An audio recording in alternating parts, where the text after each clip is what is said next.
ये एक छोटे से गांव के लड़के की कहानी है जो हमें सिखाती है कि परिस्थितियां चाहे कितनी भी कठिन हो, मेहनत और लगन से सब कुछ बदला जा सकता है। मेहनत का दीपक, छोटू की कहानी। एक छोटा सा गांव था जहां बिजली भी मुश्किल से आती थी। वहीं छोटू अपने बूढ़े माता पिता के साथ एक छोटी सी झोपड़ी में रहता था। उसके पिता खेतों में दिहाड़ी मजदूरी करते थे। घर की हालत ऐसी थी कि कभी कभी रात को बिना खाए ही सोना पड़ता था। टूटी स्लेट और बड़ा सपना। छोटू के पास शहर के बच्चों की तरह महंगे बैग या जूते नहीं थे। वो फटी हुई चप्पल पहनकर और हाथ में एक पुरानी टूटी हुई स्लेट लेकर सरकारी स्कूल जाता था। गांव के कुछ अमीर बच्चे उसका मजाक उड़ाते थे, लेकिन छोटू बस मुस्कुरा देता।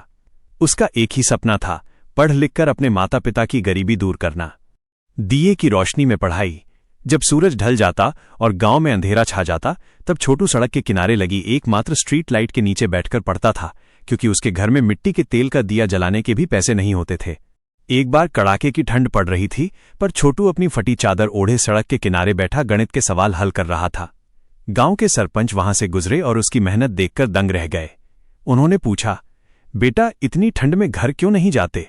छोटू ने जवाब दिया, सरपंच जी, ठंड तो सह लूंगा, लेकिन अगर आज नहीं पढ़ा तो गरीबी का अंधेरा कभी खत्म नहीं होगा। बदलाव का सवेरा। सालों बीत गए, छोटू की मेहनत रंग लाई। उसने अपनी 12वीं की परीक्षा पूरे जिले में टॉप की। सरकार की मदद से उसे स्कॉलरशिप मिली और उसने इंजीनियरिंग की पढ़ाई पूरी की। आज छोटू उसी गांव में एक बड़ा अफसर बनकर लौटा है। उसने सबसे पहले अपने गांव में एक पुस्तकालय, लाइब्रेरी और एक बड़ा स्कूल खुलवाया, ताकि किसी और बच्चे को सड़क की लाइट के नीचे न बैठना पड़े। कहानी की सीख। इंसान अपनी गरीबी से नहीं, बल्कि अपनी सोच और मेहनत की कमी से हारता